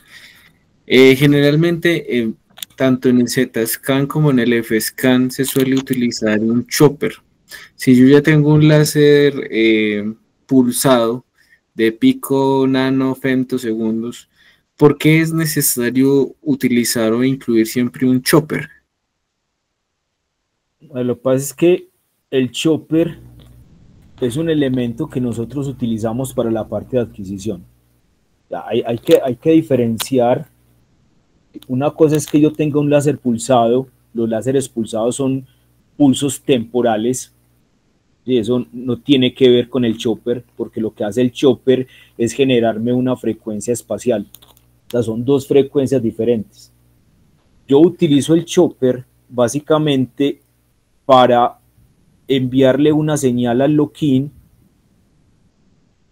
y decirle, venga, cuando a usted le llegue una señal con la frecuencia que le está dando el chopper, esa es señal que usted tiene que amplificar. El lock-in es un amplificador, él tiene que, de alguna manera, tiene que buscar cuál es la señal que debe amplificar, y para eso él debe tener una referencia. ¿Qué es lo que hace el chopper? Marca el láser, lo marca con una determinada frecuencia espacial. Y cuando llega la señal al lock-in y el lock-in compara la frecuencia de la referencia con la frecuencia de la señal, entonces él dice, ok, son las mismas frecuencias, significa que esto es señal, pum, lo amplifico.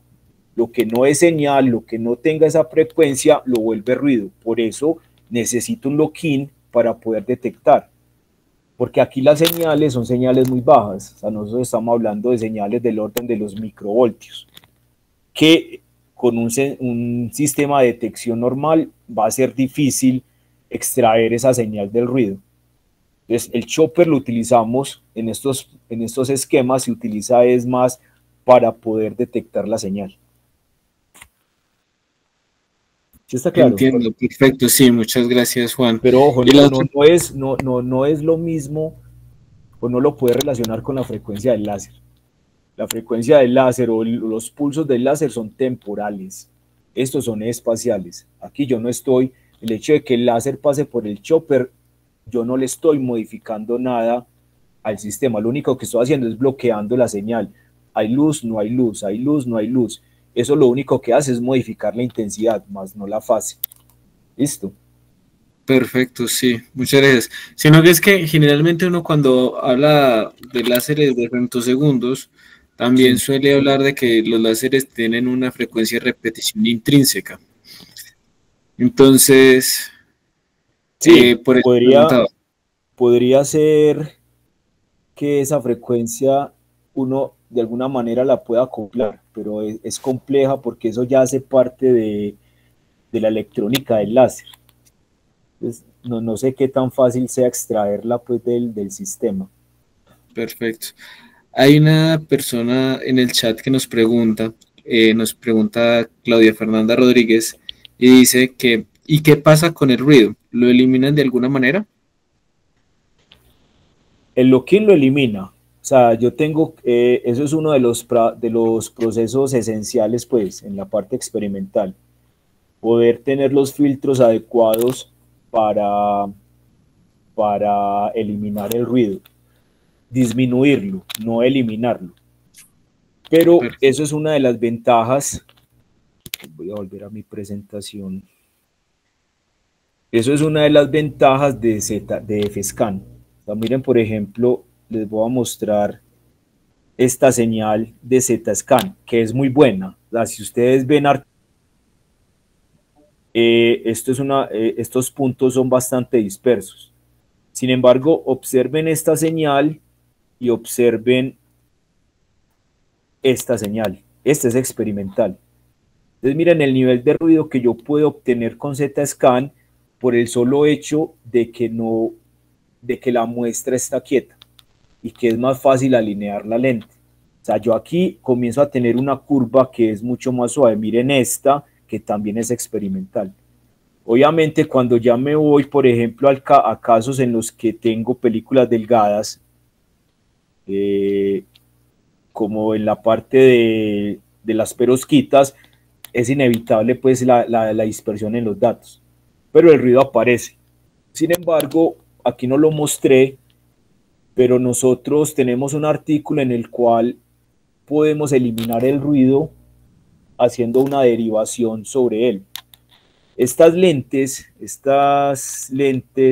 permiten una modulación de esta curvatura. O sea, yo les puedo colocar una cierta frecuencia y esta curvatura comienza a oscilar, ¿sí? Comienza a variar. Y esa variación, experimentalmente, uno la puede entender como hacerle una derivada a una señal. Entonces, si yo tengo una señal en la que tengo mi señal más el ruido, y donde el ruido uno se lo supone como constante, cuando yo derivo una constante, yo la hago cero. Entonces, esa técnica es bastante útil para eliminar el ruido. Ahí sí uno puede decir, ok, ya lo estoy eliminando porque experimentalmente estoy haciendo una derivada sobre eso, y esa derivada, como es la derivada de una constante, me lo vuelve cero. Perfecto. Genial. Muchas gracias, Juan. Nos llenamos de preguntas, Juan. Tenemos Sí, bueno. una cola larga. Empieza Iván Morales, adelante. Iván. Muy buenas noches a todos los presentes y en particular pues al señor presentador Juan Serna. Pues mi inquietud es relacionada sobre la esfera integradora.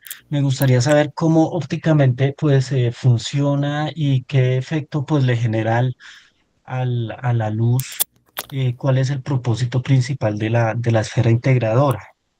Gracias. Ok, Iván, gracias. Bueno, la esfera integradora es un detector, y aquí nosotros la usamos como un detector, pero es un detector que tiene unas condiciones muy interesantes, y es que por dentro ella es totalmente blanca y la superficie es rugosa, y el hecho de que sea rugosa y de que sea rugosa hace que cuando la señal o la señal óptica incida sobre esa superficie, la disperse en diferentes direcciones de manera aleatoria. Y el hecho de que sea blanca, altamente reflectiva, significa que toda la luz que llega se va a reflejar. Entonces, ¿qué pasa? Que cuando yo tengo una esfera integradora y yo hago estadísticas sobre las dispersiones que se están generando en las paredes de esa esfera, lo que yo obtengo es que en cualquier punto que yo me pare de la esfera, yo voy a medir la misma intensidad por efectos estadísticos. Entonces, el hecho de tener una esfera integradora significa que yo voy a poder colocarle, por ejemplo, diferentes sensores o detectores en diferentes puntos de la esfera, y yo voy a estar seguro que la energía que le va a llegar a cada uno de esos sensores es la misma. Y eso permite, por ejemplo, tener 2 o 3 de germanio, de silicio, de lo que es, pues, de lo que uno esté utilizando para captar la señal y poderla llevar al loquín. Eso es lo que hace básicamente esta esfera integradora. Perfecto, muchas gracias, Juan. Y a Tenemos otra. partir de Dale. sí, gracias. Pues a partir de la explicación pues que me parece pues detallada, bien ilustrada, eh, o sea, se me genera la inquietud de que, o sea, es decir, metrológicamente, ahí es donde podemos nosotros hacer procesos de intercomparación entre cada uno de los puntos de dispersión de la luz para poder determinar pues su valor de exactitud en cada uno de los procesos de dispersión que se dan en este medio. Pues viéndolo de esa manera, sí, es que vos estás generando el hecho de que sea dispersión y aleatoria, vos estás garantizando que en cualquier punto dentro de la esfera tengas la misma energía. Entonces vos puedes hacer comparaciones. Metrológicamente, pues yo creo que Jorge, que es más experto en el tema, maneja mejor los términos, pero yo creo que meteorológicamente es una opción importante para poder hacer comparaciones.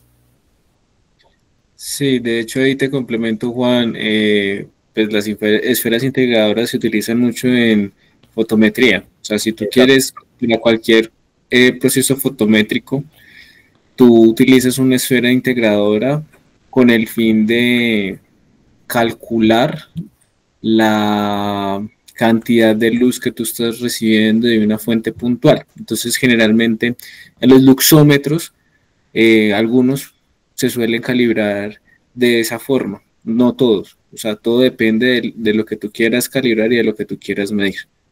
Ok, gracias Jorge. Ok. Sí, es que a partir de,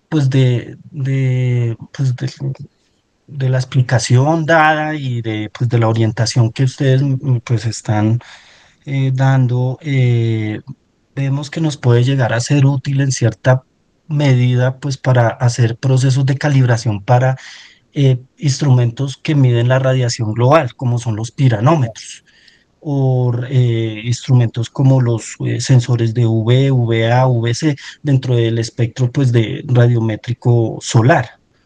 Entonces sí Sí, es algo que me llama mucho la atención, podría ser muy útil. sí. Sin embargo, ahí hay un asunto. Entonces, por ejemplo, en el caso de Juan, se suele utilizar una esfera integradora, más que todo también porque la cantidad de luz es muy baja y en este caso pues ya uno empieza a hablar es incluso de fotones, uno no quiere perder fotones. En el caso de los piranómetros y estos sistemas que se utilizan para medir radiación que viene del sol, generalmente no es tan necesario. O sea, se puede utilizar para hacer como una uniformidad de la probabilidad de hacer la medición en el piranómetro, pero pues realmente dependiendo de cómo lo quieras medir o qué es, cuál es el parámetro físico que tú quieras medir, pues tú puedes necesitarla o no. En este caso, pues en el caso de Juan, sí es muy necesaria porque no se puede aprovechar ni un solo fotón. En el caso, pues, de cuando tenemos fuentes de luz como el sol, pues, realmente, pues, uno podría decir que no es como tan necesario o tan obligatorio. Pero si tú quieres hacer una medida absoluta, pues, sería una muy buena opción. Ok, Ok. muchísimas gracias. Muchas gracias a ti, Iván. Bueno, continuemos con Lady. Adelante, Lady. Sí, buenas tardes. Muchas gracias, doctor Juan, por la presentación. Gracias. Eh, Tengo dos preguntas. Una es más de curiosidad. ¿Este láser sintonizable se encuentra en su laboratorio o es algo así como un convenio o algo así? No, ojalá. No, ese láser, aunque ya tenemos uno lo compraron pues con el proyecto de regalías que está ahí en la Universidad Nacional. Ese láser que nosotros utilizamos lo trabaja un colega en Estados Unidos con el que hemos estado desarrollando estas técnicas, que es el profesor Hernando García. Es un láser costoso, pero es un juguetico bien interesante. Pero ya contamos con uno ahí en la Nacional. Esperemos a ver que más adelante podamos crear convenios para poder utilizarlo. Listo, doctor, muchas gracias. Y la segunda pregunta es que en la técnica de F-Scan, lo Sí. que veo es que esta lente que se modifica por medio de corriente, lo que hace es cambiar ese desplazamiento en Z, ¿no? Es lo que entiendo, o sea, cambia ahora el foco, que es el que se mueve a lo largo de Z. Exacto. Pero lo que veo, no veo, bueno, en la técnica de F-Scan ya no veo la apertura, que es pues con la que mido, bueno, con la que hago bueno, veo los cambios de fase en el haz, ¿no? Entonces no sé ahora en esta técnica cómo No, se... o sea, aquí sí la hay. Entonces, mira, por ejemplo, que este iris, este iris es el que hace el que juega el papel de controlar la apertura. Entonces, por ejemplo, aquí este OA significa Open Aperture y es que yo estoy dejando pasar toda la luz y esta es la señal que obtengo. y este CA es Close Aperture, o sea que aquí ya estoy cerrando el iris, entonces sí tengo la señal, solo que es una señal diferente, por el solo hecho de que a medida que yo voy enfocando, a medida que el foco se va acercando a la muestra, entonces el tamaño del haz en el iris va a cambiar, lo que no pasa con Z-Scan. En Z-Scan él se mantiene constante, pero a medida que yo, en esta técnica, a medida que yo voy moviendo el foco, entonces este haz aquí se hace o más grande o más pequeño, que para eso es esta línea verde que uno traza, que es como la referencia. Y una vez con esa referencia, entonces yo obtengo la señal, después puedo hacer un proceso de eliminar, ese sería como mi blanco, de normalizar con respecto a esa línea y tendría mi señal de alguna forma, digámoslo así, derecha. Pero sí aparece. ¿Qué pasa? Que es difícil, o sea, realmente dentro de las cosas difíciles en FSCAN es medir close aperture, por esa misma razón. Por eso nosotros implementamos esta, la de RF-Scan. En RF-Scan, mira que yo estoy recogiendo la luz que sale por reflexión. Cuando yo hago el proceso físico y el proceso matemático, esta luz que se refleja es como si fuera el inverso o tuviera una información similar a la que se obtiene cuando hay transmisión. Solo que aquí yo voy a tener el N2 utilizando close aperture. Si yo quisiera medir, por ejemplo, el coeficiente de absorción de 2 fotones por reflexión, tendría que hacer close aperture, que es el caso contrario cuando yo mido por transmisión. O sea que cuando yo implemento estas dos técnicas, utilizando dos sensores, utilizando mi sistema de adquisición de datos, yo puedo medir sin necesidad de un iris que me haga close aperture, yo puedo determinar tanto el N2 por reflexión como el beta por transmisión. ¿Sí es claro? Sí, doctor, muchísimas gracias. Ok. Muchas gracias, Chami. Adelante, Cristian. Buenas noches, doctor. Muchas gracias por la presentación. Mi duda iba enfocada a si han explorado alguna manera de lograr separar la contribución en este cambio del índice de refracción que es de origen térmico y la que es de origen electrónico. Qué buena pregunta. Lo que pasa es que las contribuciones térmicas se vuelven importantes cuando yo estoy, por ejemplo, con láseres continuos o con láseres pulsados en el orden de los nanosegundos. Ahí yo voy a tener una mezcla de contribuciones térmicas más contribuciones electrónicas, que es difícil separarlas. Pero cuando vos estás utilizando láseres de femtosegundos, las contribuciones térmicas vos las podés obviar. Vos vas a estar seguro de que las contribuciones que aparecen en el material son contribuciones meramente por efectos electrónicos. Pero no, a tu respuesta la pregunta es no hemos intentado separarlos, pues tenemos un láser de nanosegundos con el que hemos hecho algunas medidas, pero ese es un problema en el que estamos trabajando actualmente, intentar separar esas contribuciones térmicas. Ok, doctor, muchísimas gracias. Ok, gracias. Gracias, Cristian. Ahora sí, Chami, adelante. Hola, muy buenas noches. Profe, tengo una dudita en cuanto a la caracterización del Z-Scan. Sí. Pues entiendo más o menos que el pico del valle muestran que el material está cambiando en cómo se dobla la luz, más o menos. Pero quisiera como saber cómo se interpreta realmente. Bueno. Z-Scan acá. Bueno, no, ahora volvamos.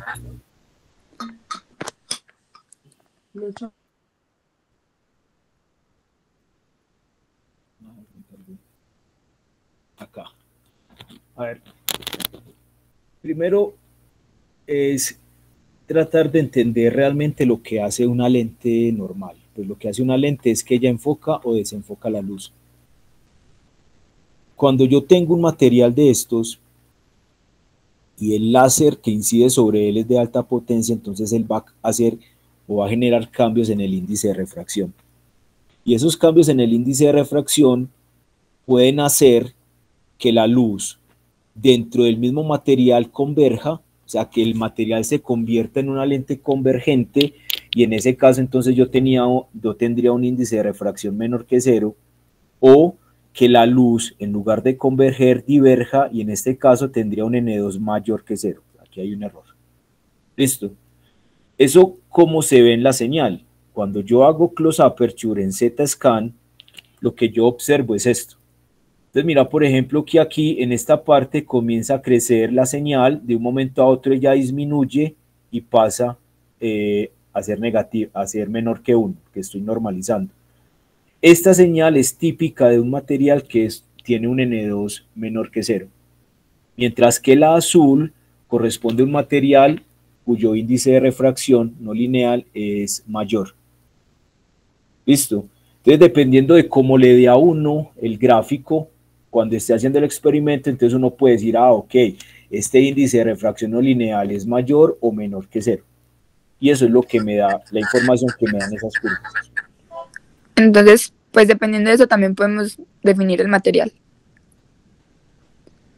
Podríamos encontrar información sobre el sensor, sobre el tensor de susceptibilidad de tercer orden, pero no funciona como una huella digital, es difícil que funcione como una huella digital. Lo que sí puede funcionar como una huella digital del material son estas curvas de dispersión. ¿Sí? Por eso nosotros lo llamamos curvas de absorción óptica no lineal. Una curva de absorción normal lo que hace es que vos le mandas luz al material y el material crea una curva de absorción, por ejemplo, un UV-vis. Lo que nosotros estamos tratando de hacer acá es mirar o encontrar una técnica que me permita para un determinado material mirar cómo se comporta el beta y cómo se comporta el N2. Y eso sí sería una huella digital del material, no un solo punto. Lo que yo obtengo aquí con este gráfico es un solo punto, es un solo valor de N2, y con eso yo no puedo decidir sobre el material, sobre qué material es. Necesito más información. Ah, ok, muchas gracias. Ok. Perfecto, muchas gracias, Juan. Tengo la última pregunta en el chat que dice, es de Brígida Janet, y dice, ¿en la parte experimental existen gradientes térmicos que puedan generar ruido? Sí, lo que les decía ahora, dentro de esos procesos no lineales hay procesos en los que influye la temperatura y eso puede generar inestabilidad en el sistema. Entonces sí, la temperatura dentro del material por efecto mismo del calentamiento del láser, pues porque aquí sí tengo un láser con alta potencia, por ejemplo un láser continuo de alta potencia, eso me puede dañar la muestra. Entonces eso va a generar ruido, va a generar efectos que no son deseables pues dentro de la medición. Por eso aquí lo ideal es utilizar láseres pulsados en el orden de los femtosegundos para evitar pues como todo ese ruido térmico que pueda aparecer en el sistema. Sin embargo es importante, es relevante porque yo puedo generar cambios en el índice de refracción por efectos térmicos, que era la pregunta que me hacían ahora.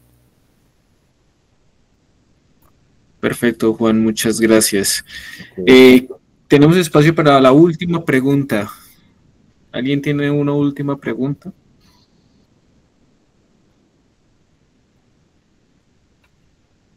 Bueno, yo sí tengo la última y de pronto puede que sea un poco trivial. El iris, cuando hablamos de close aperture y open aperture. Sí. A ver, uno llevándolo al mundo tradicional, yo tengo un iris y el iris simplemente me disminuye o me aumenta el tamaño del spot. Yo tengo en estas dos, bueno, en el FSCAN podría decir que se puede intuir el uso del iris por el hecho de que estamos cambiando la distancia focal, pero en el Z-Scan no. O sea, entonces ahí es donde yo digo, bueno, entonces ¿cuál realmente es la función del iris? ¿O por qué tengo que hacer el uso del iris para hacer esta técnica close aperture o por qué es importante hacerlo? O sea, realmente ¿qué quiero evitar ahí? es la información que vos querés que llegue al detector. Abro el iris, yo estoy recopilando toda la luz que sale de la muestra, ¿sí? Ahí va todo. Ahí van índices de refracción no lineal, ahí va la absorción, el coeficiente de absorción de 2 fotones, ahí va toda la información. Pero cuando yo cierro el iris, lo que yo estoy haciendo es limitando la información que le está llegando al detector. Y yo creo que ahí es importante entender la parte de filtrado. O sea, un iris realmente es un filtro espacial, ¿sí? Cuando yo bloqueo el haz, no es simplemente que estoy disminuyendo la intensidad, no, yo estoy filtrando ciertas frecuencias que pueden viajar. Cuando yo tengo los efectos, por ejemplo, de autoenfoque o de desenfoque, la información viaja en los haces que están más cercanos al eje óptico, ¿sí? Entonces, cuando yo cierro el iris, lo que yo estoy haciendo es quedándome solo con la información que viaja a lo largo de ese eje. Y esa información es la que tiene esa luz que viaja a lo largo del eje óptico es la que tiene la información del N2 mucho más pura. Entonces, por eso yo hago el close aperture, para poder quedarme solamente con la información que viaja lo más cercano posible al eje óptico del sistema. Genial, muchísimas gracias, Juan. Muchas gracias a todos por su asistencia, muchas gracias por esta gran presentación